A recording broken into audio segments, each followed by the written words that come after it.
Hello दोस्तों, मैं हूं अजीत और आप मुझे देख पा रहे होंगे होम साइंस विद अजीत के यूट्यूब चैनल पर। आज हम लोग इस छोटी सी वीडियो के माध्यम से पढ़ने वाले हैं विटामिन डी यानी कि कैल्सीफेरॉल। कैल्सीफेरॉल विटामिन डी या विटामिन डी पर यह हमारी प्रथम वीडियो होने वाली है और विटामिन डी को हम दो पार्ट में करके पढ़ने वाले हैं क्योंकि थोड़ा सा बड़ा है और बीमारियां बहुत आपके लिए इंपॉर्टेंट हैं, तो उसमें पार्ट 2 में पढ़ेंगे। यहाँ तक हम इसको समझने का प्रयास करते हैं पार्ट 1 में। चलिए प्रारंभ करते हैं। जब विटामिन डी की बात होती है, विटामिन डी का रासायनिक नाम ही है कैल्सीफेरॉल। आपको पता है कि जब विटामिन डी का अभाव होता है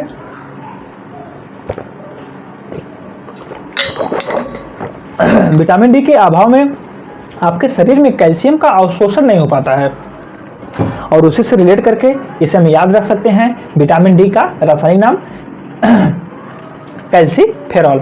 और आपको यह भी बता दें कि विटामिन डी जो कि इसका रासायनिक नाम कैल्सीफेरॉल है, यह आपकी प्रोविटामिन है।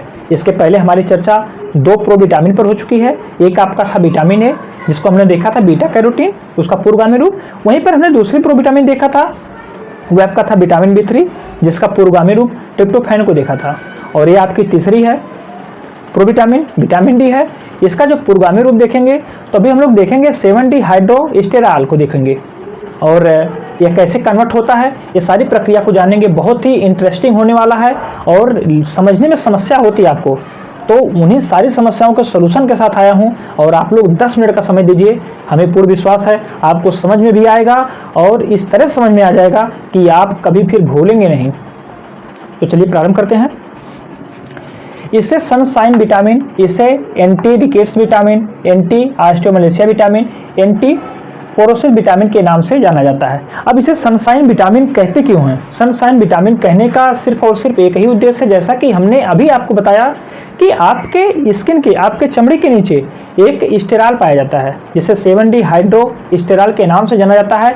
जब इस पे सूर्य की अल्ट्रावायलेट किरण, जब सूर्य की अल्ट्रावायलेट किरण आपके स्किन पर पड़ती है और आपके स्किन के नीचे एक स्टेरॉल है 7D हाइड्रोस्टेरॉल, इस पे पड़ते तो यह कन्वर्ट हो जाता है, चेंज हो जाता है किसमें? आपके कैल्सीफेरॉल में यानी कि विटामिन डी में। विटामिन डी में कन्वर्ट हो जाता है और यहीं से हमें विटामिन डी की प्राप्ति हो जाती है। इसी कारण से इसे सनशाइन विटामिन के नाम से जानता है, क्योंकि जो आपका 7D हाइड्रोस्टेरॉल है, जब तक इस पे सूर्य की अल्ट्रावायलेट किरण नहीं पड़ने वाली है तब तक यह कन्वर्ट नहीं होगा विटामिन डी में। यही कारण है कि इसे सनशाइन विटामिन के नाम से जाना जाता है। और जो भी जहां पर भी एंटी लग जाए, ये सारी की सारी बीमारियां हैं जो कि आपके विटामिन डी की कमी से होती हैं, और एंटी लग गया यानी कि उस बीमारी को होने से बचाता है। जैसे आपका हो गया एंटी रिकेट्स, यानी कि रिकेट्स को होने से बचाने वाला तत्व है anti rickets vitamin, anti osteomalacia और एंटी पोरोसिस, बात वही है। चलिए देखते हैं आगे। सन 1922 की बात आती है और एक वैज्ञानिक है जिनका नाम है मैकोलम। मैकोलम ने देखा कि जो कार्ड लीवर ऑयल था, कार्ड लीवर ऑयल से विटामिन ए को अलग कर लिया।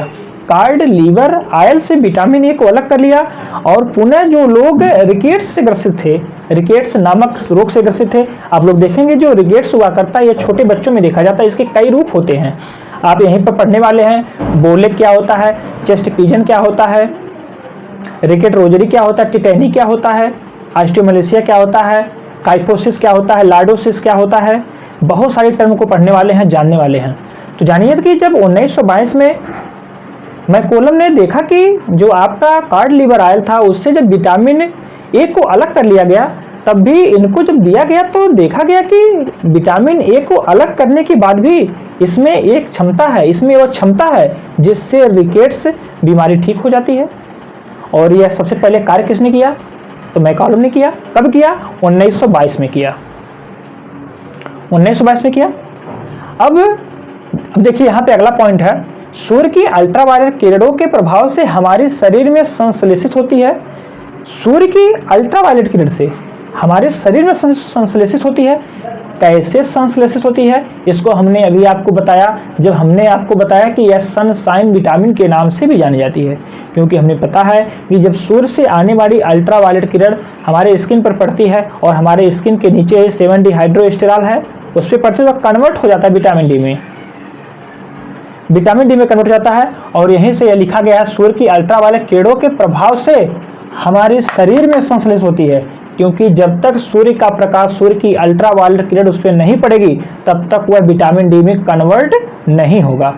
अगले पॉइंट देखिए, अगर हम इसके गुण की बात करें तो वसा में घुलनशील क्योंकि हमें पहले से पता है कि भैंस गई पानी में, यानी कि विटामिन बी और सी ही मात्र दो ही विटामिन ऐसी है जो कि आपके वाटर सोल्यूबल है। बाकी की बाकी सभी विटामिन आपके जो कीड़ा है के ई डी ए, विटामिन के, vitamin E, vitamin D, vitamin A, ये सारी की सारी विटामिन आपके वाटर सोल्यूबल हुआ करती हैं। वही यहाँ पे लिखा गया है कि वसा में घुलनशील है। और इसके साथ साथ जो आपकी विटामिन डी है आपके सफेद रंग का क्रिस्टली एवं गंध रहित पदार्थ है, यानी कि रंगहीन कहिए, रंगहीन कह लीजिए। वहीं पे रंगहीन के साथ साथ गंधहीन, रंगहीन की बात नहीं बल्कि यहाँ पे गंधहीन लगता मिस्टेक हो गया है क्योंकि सफेद है और इसके साथ साथ जो है गंधहीन है। गंधहीन यानी कि इसको आप ये भी कह सकते हैं गंध रहित है। गंध रहित आपकी एक पदार्थ है या एक विटामिन है। इतनी बात हो गई। यह अम्ल, क्षार, ताप तथा ऑक्सीजन के प्रति स्थिर है। इसके पहले आपने विटामिन सी के केस में देखा था कि जो आपका विटामिन सी था एक आपको पता है कि यह एक अम्लीय पदार्थ है, लेकिन उसके बाद जो ही वह क्षार के संपर्क में आता था, वह ताप के संपर्क में आता था, आप ज़्यादा सीटी में रहते थे खाना बनाते समय तब भी समाप्त हो जाता था, आप खुले वायु में रख दीजिए तब भी समाप्त हो जाता था, आप सूर्य के प्रकाश में रख दीजिए तब भी समाप्त हो जाता था, आप उसे घोल की अवस्था में खुले वातावरण में खुले हवा में रहते थे तब भी वह नष्ट हो जाता था।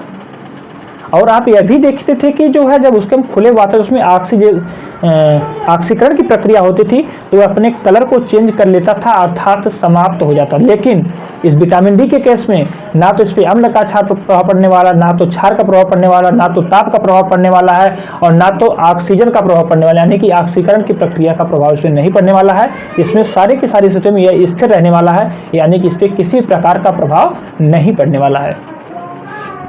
अगर हम प्रकार की बात करें तो आपका जो विटामिन डी हुआ करता है, विटामिन डी आपका कई प्रकार का होता है। Vitamin D2, D3, D4, D5, D6, D7 ETC बहुत प्रकार का होता है, लेकिन हमें वही पढ़ना है जो हमारे लिए आवश्यक है, जो मुख्य है। आपका मुख्य इसमें से दो आता है, आपका विटामिन D2 और आपका आता है विटामिन D3। विटामिन D2 की बात करें तो इसे ही विटामिन D2 को ही आर्गो कैल्सीफेरॉल के नाम से जाना जाता है। आर्गो कैल्सीफेरॉल, अब देखिए यहाँ पर आर्गो यानी कि ऑर्गेनिक, आर्गो ऑर्गेनिक यानी कि जो इसकी प्राप्ति होती है ये आपके पादप जगत से होती है, वनस्पति जगत से होती है आर्गो कैल्सीफेरॉल की। और यह आपका सक्रिय नहीं हुआ करता, उतना सक्रिय नहीं हुआ करता, लगभग आपका निष्क्रिय ही हुआ करता लगभग, लेकिन कुछ सक्रिय होता है। उसके साथ साथ इसका जो आपने पता है कि जो आपका विटामिन डी है ये आपकी प्रोविटामिन है, अर्थात जो आपका D2 है इसका भी तो कोई पूर्वगामी रूप होगा। इसका पूर्वगामी रूप अर्गोस्टेरॉल हुआ करता है, जो कि आपके वनस्पति जगत फफूंद कवक से प्राप्त होता है। ईस्ट फफूंद से प्राप्त हो सकता है या होता है। वहीं पर जब हम विटामिन D3 की बात करते हैं जो कि विटामिन डी का सबसे सक्रिय रूप है, विटामिन डी का सबसे सक्रिय रूप है विटामिन D3। विटामिन D3 की बात करें तो इसका रासायनिक नाम हुआ करता है आपका कोलेकैल्सीफेरॉल या 7D हाइड्रोकोलेकैल्सीफेरॉल। दो नाम है जो कि आपसे बार बार परीक्षा का भाग बनता है, आपसे पूछता है, आपके नेट JRF TGT PGT में बार बार यहाँ से क्वेश्चन बनता है, सिर्फ और सिर्फ इसके नाम को लेकर के आपको कंफ्यूज कर देता है। कहीं पर कोलेकैल्सीफेरॉल दे देगा, कोलेकैल्सीफेरॉल, कहीं पर 7D हाइड्रोकोलेकैल्सीफेरॉल दे देगा, कहीं पर विटामिन D3 लिख देगा कि कौन भिन्न है, निम्नलिखित में से कौन भिन्न है। तो आपको एक याद होगा, दो याद होगा, आप कर देंगे फलनवा भिन्न है, फला भिन्न है, ऑप्शन नंबर 3 भिन्न है, जबकि यह सारे के सारे विटामिन D3 के ही नाम है और जो कि आपसे परीक्षा का बार बार भाग बनता है और उसमें मिलता आपको है 7D हाइड्रोकोलेकैल्सीफेरॉल, 7D हाइड्रोकोलेकैल्सीफेरॉल, तो आपको याद रखना होगा। और वहीं पर आकर से इसके हम पूर्वगामी रूप की बात करें आपके विटामिन D3 की तो उसका पूर्वगामी रूप हुआ करता है 7D हाइड्रोस्टेरॉल, 7D हाइड्रोस्टेरॉल, इसका पूर्वगामी रूप होता है 7D हाइड्रोस्टेरॉल और उसका रासायनिक नाम होता है 7D हाइड्रोकोलेकैल्सीफेरॉल या हाइड्रोकैल्सीफेरॉल। बहुत ही आसान है, बस आप लोग अच्छे से पढ़िए, ध्यान से पढ़िए, एकदम चीजें आसान हो जाने वाली हैं। अब हम बात करने वाले हैं कि जो आपके शरीर में कैल्सिफिकेशन की क्रिया होती है, यानी कि आपके हड्डियों में कैल्शियम का जमा होता है, आपके शरीर में जब विटामिन बी की पर्याप्त मात्रा होती है तो आप दूध के माध्यम से या अन्य किसी खाद्य पदार्थ के माध्यम से जब आप कैल्शियम को लेते हैं तो वह कैसे कैसे आपके शरीर में उसका पाचन होता है और कहाँ से स्वांगीकरण की प्रक्रिया हुआ करती है, जैसे कि जाकर के आपके नसों में मिल जाता है और आपके हड्डियों में उसका जमा होता है। इस प्रक्रिया को समझने वाले हैं और यहाँ से बहुत ही कन्फ्यूजन होता है आपके दो ग्रंथियों को लेकर, क्योंकि इसमें दो ग्रंथियाँ बहुत ही महत्वपूर्ण अपनी भूमिका निभाती हैं। वह आपकी है थायराइड ग्रंथि, एक आपकी है पैराथायराइड ग्रंथि। थायराइड और पैराथायराइड ये बहुत ही अहम भूमिका निभाती है और यहाँ से आप बहुत ही कंफ्यूज होते हैं जब आपका पूछता है कैल्सिटोनिन हार्मोन और किसके द्वारा स्रावित होता है, वहीं पर पैराथायराइड हार्मोन किसके द्वारा स्रावित होता है। यह है इस कैल्सिफिकेशन, इस विटामिन D3, इस विटामिन डी और कैल्शियम फास्फोरस में क्या इसकी भूमिका है, कैसे प्रभावित करता है, कैल्सिफिकेशन को कैसे प्रभावित करता है, कैसे हमारे शरीर में हमारी हड्डियों में कैल्शियम का जमा होता है, कैसे वहाँ से जो है ऑस्टियोपोरोसिस हो जाया करता है, कौन सा ऐसा तत्व है जो हड्डियों से कैल्शियम और फास्फोरस को निकाल करके नसों में लाता है। ये कई सारे क्वेश्चन बनते हैं और वहाँ पे आप कंफ्यूज होते हैं। देखिए एक बार में हम लोग समझने वाले हैं। हम यहाँ पे उदाहरण के तौर पे हम लोग मानते हैं कि कैल्शियम का जो सबसे अच्छा स्रोत हुआ करता है आपका दूध होता है और इसी दूध को हम उदाहरण ले रहे हैं। जब आप कैल्शियम दूध को पीते हैं तो आपको पता है कि आपके दूध में क्या है आपका है कैल्शियम यानी कि Ca++ आपका है फास्फोरस। कैल्शियम दूध का जब आप सेवन करते हैं तो उसके साथ ही साथ आपके जो है मुख यानी कि मुख मार्ग से, मुख गुहा से आपका कैल्शियम और फास्फोरस जाता है। देखते हैं कि आमाशय से होते हुए आपकी छोटी आंत से आगे बढ़ता है और छोटी आंत में इसका पाचन होता है विटामिन कैल्शियम फास्फोरस का। किसमें होता है पाचन? आपके छोटी आंत में। और छोटी आंत का आपने 3 भाग भी देखा है, कौन कौन सा? डेडुनम, जेजुनम और इलियम। डेडुनम, जेजुनम, इलियम यानी कि दीदी, जीजा और आई से इलियम, इलियम माने मैं। ठीक, इसकी बात हो गई। और इसी ठीक ही इलियम का जो लास्ट भाग हुआ करता है इसी में आपको एक फिंगर लाइक स्ट्रक्चर मिलता है इलियम के, जो कि आपके छोटी आंत का सबसे आखिरी भाग हुआ करता है। इलियम होता है छोटी आंत का सबसे आखिरी भाग। आपसे पूछ ले सबसे अंत का भाग कौन सा, तो इलियम है। और इलियम के लास्ट में ही आपको एक फिंगर लाइक स्ट्रक्चर मिलता है। फिंगर लाइक क्यों मिलता है? क्योंकि वह उसका क्षेत्रफल को बढ़ा देता है। क्योंकि आपने देखा कि यहाँ से पुनः यहाँ से पुनः यहाँ से पुनः क्षेत्रफल को बढ़ा देता है। जब क्षेत्रफल को बढ़ा देगा, क्षेत्रफल बढ़ाता क्यों? क्योंकि यहाँ से एब्जॉर्ब करना है जो भी वहाँ पे पाचन हो गया, जो भी अपने स्मॉलेस्ट फॉर्म में आ गया है, जो आपने खनिज लिया है, आपने विटामिन को लिया है, आपने कार्बोहाइड्रेट को लिया, प्रोटीन को लिया है, वसा को लिया है, जब अपने वह सूक्ष्म सबसे स्मॉलेस्ट फॉर्म में आ गया तो यहाँ से इसको एब्जॉर्ब करना है, इसको वहाँ से निकालना है। निकाल के कहाँ छोड़ना है? आपके नसों में छोड़ना है, जिससे जो है वह आपके भिन्न भिन्न अंगों में, भिन्न भिन्न जगह पे आपके शरीर के पूर्ण शरीर में वो आपके फैला सके। तो इसको वहाँ से एब्जॉर्ब करके नसों में छोड़ने का काम करता कौन है? वह एक आपका पार्ट है इसी का, इलियम का, उसको कहते हैं विलाई। और यहीं से जो वहाँ से आपके भोज्य पदार्थ जो आपने खाया था, जिसका पाचन हुआ था, जो वहाँ से आपके मिनरल है, आपके खनिज तत्व हैं, आपके विटामिन है, उसको जो वहाँ से निकालता है, ग्लूकोज को निकालता है, उसको निकालने की प्रक्रिया को कहते हैं स्वांगीकरण, एसिमिलेशन। आपसे क्वेश्चन यहाँ से बनता है कि किस अंग के द्वारा होता है और जो है आपके छोटी आंत से नसों में पहुंचाने की प्रक्रिया क्या कहलाती है? आपके स्वांगीकरण, उसी को ही एसिमिलेशन के नाम से जाना जाता है। और यह एसिमिलेशन, स्वांगीकरण का कार्य आपके विलाई के द्वारा किया जाता है। और यहाँ से आपके कैल्शियम और फास्फोरस क्या लेता है, जो आपने भोजन लिया है, और नसों में पहुँचा देता है। नसों में जो पहुंचता है वहाँ पे आपसे पूछा था कैल्शियम और फास्फोरस, आपका जो दूध है, आपके दूध में कैल्शियम फास्फोरस किस रेशियो में पाया जाता है? तो 1:1 के रेशियो में पाया जाता है। और बिना कैल्शियम के फास्फोरस अधूरा है और बिना फास्फोरस के कैल्शियम अधूरा है। यानी कि अगर ये दोनों अच्छे से कार्य कर पाएँ तो दोनों के लिए बराबर मात्रा की आवश्यकता हुआ करती है। इसलिए देखा जाता है कि जहाँ पे कैल्शियम, जिस खाद्य पदार्थ में कैल्शियम मिलता है उसमें आपका फास्फोरस स्वतः ही मिल जाता है। अब देखिए यहाँ पे आपने देखा कि नसों में कैल्शियम और फास्फोरस आ गया, जो कि हमने खाया था, भोज्य पदार्थ लिया था। अब यह कैल्शियम फास्फोरस को बालों तक पहुँचाना है, दांतों तक, खून तक, नाखून तक और आपके हड्डियों तक पहुँचाना है। लेकिन आप लोग देखते हैं कि इसका संचय सिर्फ और सिर्फ 2 जगह होता है। एक आपके दांतों में होता है, वहाँ पर भी एक निश्चित मात्रा में ही होता है। उसके बाद आपकी हड्डियों में इसका संचय हुआ करता है। जो भी आप अतिरिक्त कैल्शियम को लेते हैं उसका संचय आपकी हड्डियों में हुआ करता है और आपकी हड्डियाँ मजबूत होती हैं। और जब आपको कैल्शियम का अभाव रहता है, आपके शरीर में कैल्शियम की कमी रहती है, तो आपको थकान महसूस होती है। तो हड्डियों में संचय की बात करेंगे। हड्डियों में संचय के लिए आप लोग देखेंगे दो ग्रंथियां आपकी बहुत ही महत्वपूर्ण भूमिका निभाती हैं। वह आपके एक है थायराइड ग्रंथि, जिसका आकार एच आकार के एच अंग्रेजी के एच आकार का होता है, और इसे ही बटरफ्लाई ग्रंथ के नाम से यानी कि तितली के आकार की ग्रंथ के नाम से जाना जाता है आपके थायराइड ग्रंथ को। और ठीक इसे थायराइड ग्रंथ के पीछे आपकी एक ग्रंथि पाई जाती है जिसे पैराथायराइड ग्रंथ के नाम से जाना जाता है। जो आपकी थायराइड ग्रंथि होती है, आपको पता है कि यह जब सूज जाती है तो उसी को ही ग्वाइटर के नाम से जाना जाता है। सूजती क्यों? कि जब आयोडीन की कमी हुआ करती है, आयोडीन की कमी होती है तब यह सूज जाती है, गुस्सा हो जाती है, सूज जाती है, और उसी को हम लोग ग्वाइटर यानी कि गलगंड के नाम से जानते हैं। और यहीं से ही आपका एक हार्मोन स्रावित करती है, उसका नाम है कैल्सिटोनिन हार्मोन। यहाँ पे कैल्सिटोनिन हार्मोन और उसके पीछे जो ग्रंथि पाई जा रही है आपकी पैराथायराइड ग्रंथि, यह आपके पैराथायराइड हार्मोन का स्राव करती है। अब दोनों देखिए कार्य कैसे करते हैं कि आपके कैल्शियम के जमाव में और कैल्शियम को आपके नसों में पहुंचाने का।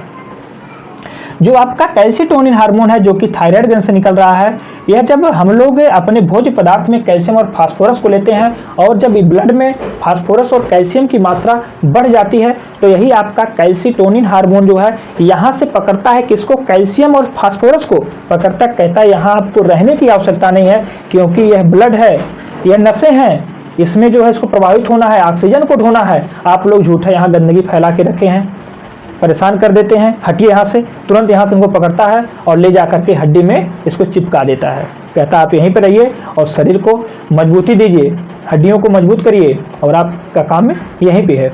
तो कौन इसको ले जाता है? आपका कैल्सिटोनिन हार्मोन ले जाता है। और कैल्सिटोनिन हार्मोन कहाँ से निकलता है? आपके थायराइड ग्रंथि से। लेकिन जब आप लंबे समय तक कैल्शियम फास्फोरस को नहीं लेते हैं तो आपकी नसें हैं, आपका ब्लड है, वो कहता है हमें तो आवश्यकता है, हमें तो चाहिए, अगर नहीं मिलेगा तो हम अच्छे से कार्य नहीं कर पाएंगे। आपकी जब आवश्यकता होगी तब होगी, हम नहीं दोगे तो हम कलश डिस्टर्ब कर देंगे, आदमी उठ ही नहीं पाएगा, सोया का सोया रह जाएगा, उसको आलस पकड़ लेगा, तो उसको चलना फिरने पहले जरूरी है, पहले तुमको मजबूत रहना जरूरी है। तब तुरंत जो है आपकी पैराथायराइड ग्रंथ जो है वहां से निकालती है PTH parathyroid hormone. Parathyroid hormone आपके हड्डियों से कैल्शियम और फास्फोरस को निकालता है, खींचता है, वहां से मांग लेता है, उससे चुरा लेता है, वहां से लेके आता है आपकी नसों में छोड़ देता है, कहता ले जाओ अपने काम को करो, हम देख लेंगे, समझ लेंगे, जो होगा देखा जाएगा। तो पैराथायराइड हार्मोन जो है वह आपके हड्डियों से कैल्शियम और फास्फोरस को ले आता है, कहाँ छोड़ता है? आपकी नसों में छोड़ता है, जिससे आपका शरीर नियमित रूप से कार्य कर पाए। इतनी बात आ गई। तो आपने देखा कि जब हमारे नसों में कैल्शियम और फास्फोरस की अधिकता हो जा रही थी तो यहाँ पे कैल्सिटोनिन आपका कौन था? कैल्सिटोनिन हार्मोन था, जो कि वहां से निकाल करके हड्डियों में संचित करता था।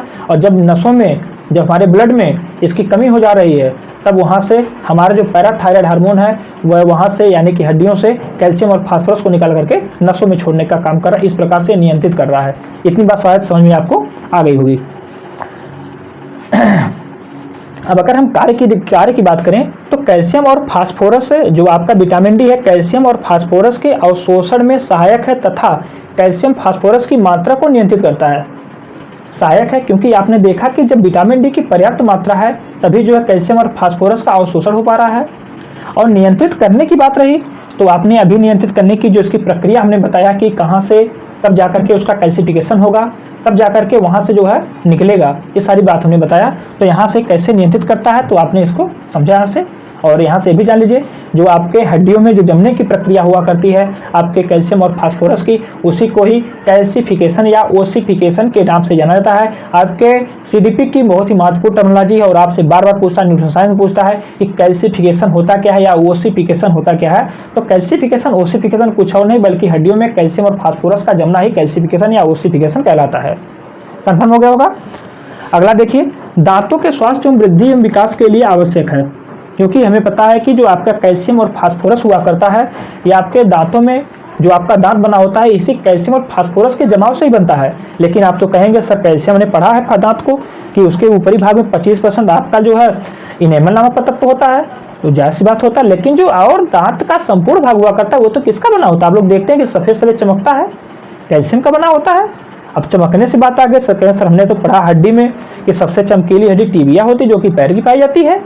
तो बात सही है, आपने सही पढ़ा है, अच्छी बात है। लेकिन यहाँ पे जानिए कि आपके दांतों के निर्माण में, आपके हड्डियों के निर्माण में यही आपका कैल्शियम और फास्फोरस ही है।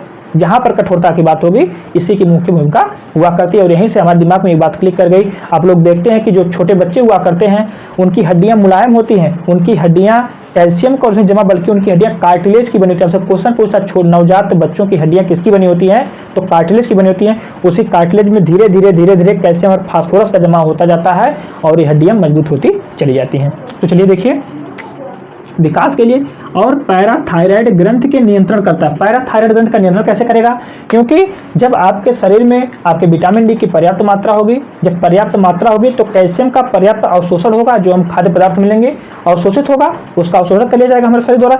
जब इसका हमारे शरीर के द्वारा अवशोषण कर लिया जाएगा तो जब पैराथायराइड हार्मोन है वह एक्टिव नहीं होगा, जब वह एक्टिव नहीं होगा तब वह आपके हड्डियों से कैल्शियम और फास्फोरस को निकालेगा नहीं। इसीलिए कहा गया है कि यह जो है आपके पैराथायराइड ग्रंथि पर नियंत्रण करता है। कंफर्म हो गया होगा। अब हम देखते हैं कि विटामिन डी, जो आपका विटामिन डी है यानी कि कैल्सीफेरॉल है, यह जो है आपके चेचक व काली खांसी से बचाता है। यानी कि जब इसकी पर्याप्त मात्रा होती है तो बहुत कम चांस होता है कि हमें काली खांसी और जो है काली खांसी और चेचक हमको प्रभावित कर सके। जो चेचक हुआ करता है आपका इसी गर्मी के समय हुआ करता है, तो इसी में बचकर रहना चाहिए। इसकी दवा भी आती है। ये आपका कोई भी माता और क्या क्या लोग पूछते हैं उसका संबंध कोई नहीं है, बल्कि आपकी एक संक्रामक बीमारी है जिसे साफ सफाई से बचा जा सकता है। तो चलिए नेक्स्ट वीडियो में इसकी कमी से होने वाले रोग को देखने वाले हैं।